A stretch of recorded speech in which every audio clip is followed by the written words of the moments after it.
what we did with the G20, so leading the first G20 Youth Summit to influence the world leaders agenda and getting outcomes for young people around the world on youth unemployment, definitely leads the pack by a country mile.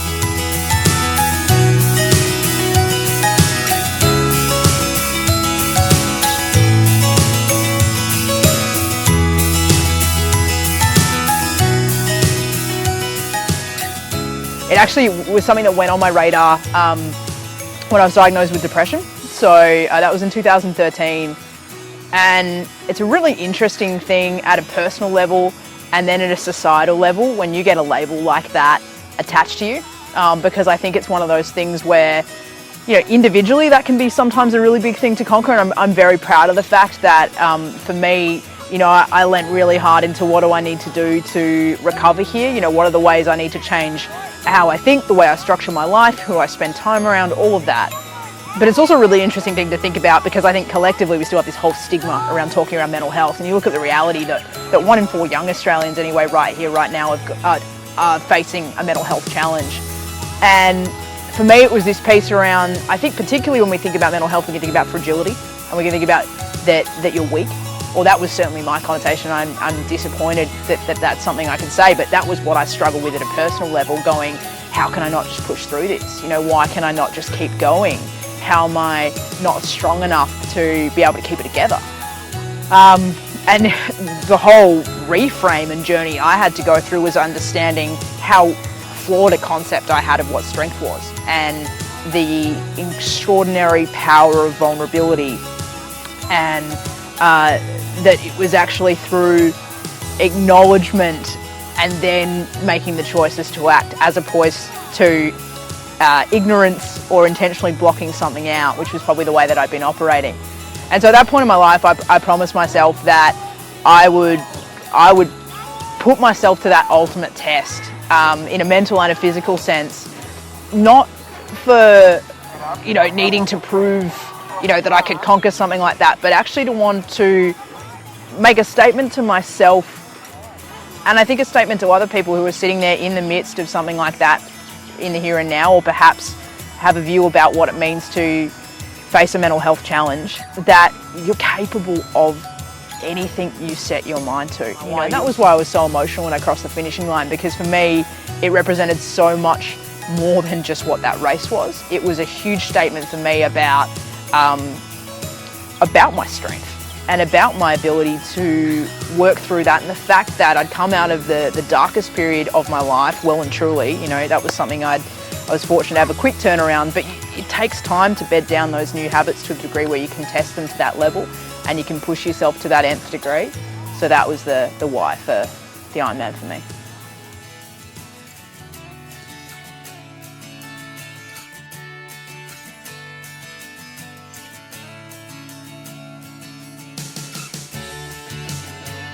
I'd used the excuse for a couple of years that I travel so much. I travel a lot with work. I spent 2/3 of last year, over 2/3 on the road, and so I'd actually said this line. I was sitting next to someone at dinner one night, and I said, "Oh yeah, but I'd always wanted to do one." This person had run sort of a whole stack of them, and I said, "Oh, but I travel so much and just worried about the ability to train." And they said, "No, that's BS. I'm going to call that right there." This person told me that he'd basically done all these races while he was traveling with work and juggling it all and this, that, and the other. And I went, yeah, you're right. That's only my truth for as long as I let it be. Like, I pulled out my phone and I signed up and went, all right, let's lean in, let's do it. This is 100 days out from Busselton. And there were a whole bunch of challenges with travel. I'm not going to lie, it was not an ideal preparation. Irrespective of whether it was a 12-hour training week or an 18-hour training week, all the hours got done. It's just that they didn't necessarily happen in the ideal conditions or at the most reasonable of hours. Let's put it that way. A 7-hour bike ride would have started at 2 a.m. Yeah. Please don't tell me on the gym bike. Yep. We weren't riding out in the world at 2 a.m. So that was on the gym bike. I actually hadn't been on a bike for more than 30 Ks on the road when I raced Busselton. Really hoping to change that by the time I take on my next one, as you can imagine. Huge performance growth opportunity. But I think it's one of those things where if that's the difference between doing it and not doing it, that for me didn't hold up anymore. It was like, well, if I can accomplish this, and yeah, sure, I'm never going to be able to control everything. That's outside of my locus of control. I'm never going to be able to be in Melbourne with my bike enough to have the ideal preparation. So if I park that idea of perfection or having the ideal run up and stop letting that be my excuse, I reckon I can do it. I mean, I work a lot in change. That's what I'm passionate about. That's what I work with companies and individuals on, is how do you basically get the outcomes you want through making change stick, and what's required to do that. You know, Roosevelt was one who made this famous, this 100-day plan. Like, you hit the ground running, you've got 100 days to make stuff happen, you should be able to achieve some results in that period. They've got 100 days, they've picked some kind of audacious stretch goal or outcome they want to achieve, and can you shift your attitude and manner of thinking, your behaviours and your environment in order to be able to achieve something that honestly you start out probably thinking is impossible within that sort of time period. And so for me, this was the ultimate guinea pigging of what it takes to drive some pretty significant change.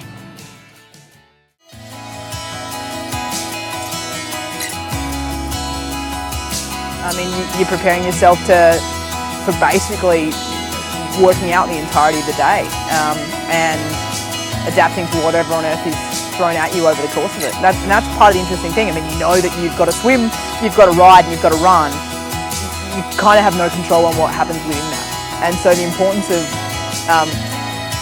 coming into that with confidence that you've put in the time in training, but that preparedness to adapt and to listen to yourself, I think is probably one of the biggest things I had to learn how to do in training. I didn't know how to do that before I started racing an Ironman. Like, if I was running, I had headphones in so I could distract myself from the fact I was running. Whereas by the time I was racing, I wasn't using headphones. I was focused on being in my body, my cadence, my breathing, everything like that. And so you came to understand even the slightest shifts in what your body needed from a feeling point of view and just from a pace point of view and how it was going. And that was really key, I think for me anyway, in being able to get through the day.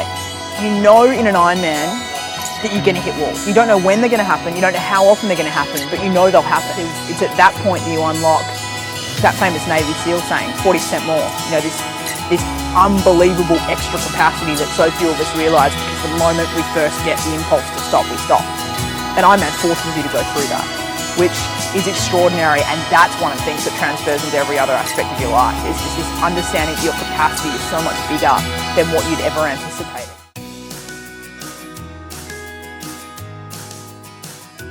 The athlete camaraderie is amazing. Like, the Ironman family is awesome, and you know, it amazed me, particularly Iron women. You know, there wasn't a woman that you interacted with at any stage of the day that, you know, as you went past them or they went past you, would you'd give each other a word of encouragement, or, you know, people were so excited it was your first. You know, when they heard that, they're like, oh, enjoy every minute of it. And it was really awesome, that athlete interaction as well. And yeah, that finishing moment, I just don't have words for it. You know, the elation doesn't seem to do it.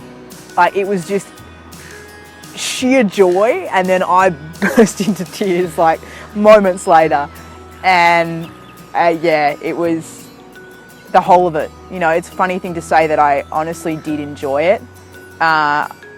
It was an extraordinary experience. It didn't mean it didn't hurt enormously in parts of it, and it wasn't very challenging. It was, but just the sense of accomplishment is unlike anything I've ever taken on before. And there was this mum that was sitting on the front lawn of her house with her two daughters, and they looked like they were 9 and 10, or the older of the two anyway. As I was sort of approaching their house and about to ride past, said, Mum, look, it's a girl just like me. As a moment where, like, if there was any chance that my head thought this was too hard or difficult or was whinging, it was that moment where it's like, swap, we're doing this, we're smashing this.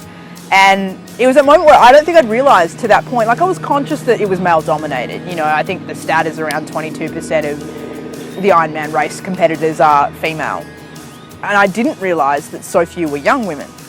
So that was probably the thing that really surprised me, is I didn't necessarily have that much of a peer group in the under 30 category that were racing the Ironman. And so it was then that thing that you almost became conscious of, that there were young girls on the sideline, and there could have been 5, there could have been 15, that were yelling out your name, that were running alongside you for parts of the run in particular, or high-fiving you and not the boys. And you realise that there's this really awesome element around what this meant for them to see women do it. And I think about that because I know female role models in a leadership sense and an athlete sense have an enormous impact on me. But I think I hadn't thought about what I was doing in that sense yet until this moment, and most girls don't know it, but they were the game changer in the race for me. But it's amazing to me, you know, I've had 3 mates that have signed up for an Ironman now. I've had girls reaching out to me from all over the place saying I'm now doing my first half marathon, or just signed up to do a 10K, or you know, I've joined a swim club and I've started swim training, and that to me is awesome, you know, and I hope more people do it. You know, I think from my end, that what I unlocked through this, in the sense of finding a new community, of learning so much about myself, of the fascination of the science of understanding high performance nutrition and the power of your mind and things like that. I think people can think about sport in a really narrow sense, and they can go, you know what, I didn't get picked for the A team at school, or I was never that sporty kid. Maybe you got told that growing up. But the idea of then ruling yourself out of your ability to participate and your ability to get value out of what sport has to offer is such a shame. And I think, if anything, you know, I just challenge people to think about what sport can offer, and the fact that it was never for me about what time I finished in. You know, my only goal was crossing that finishing line. Now, this year's a bit of a different story. Now I want to push myself and find out what I'm capable of. I've been thinking about it a lot on the bike ride, is the unbelievable whys that people come to the start line of an Ironman with. Because it's not the sort of thing you take on unless you have a really powerful why. And I was looking around the field and I'm like, you know, some of them are probably unfortunately tragic. You know, they're there racing for people that are sick or they've lost. There are some that are super driven around just what can I prove to myself or my children or whatever. This incredible set of reasons, and you can find your own in that. I think the thing I'd say to you is just try find it. You know, and it doesn't have to be an Ironman. Just think about what engaging in sport in some way, shape or form can do for you, and be prepared to step outside your comfort zone and give it a go, because what I found outside of my comfort zone is more than I ever could imagine.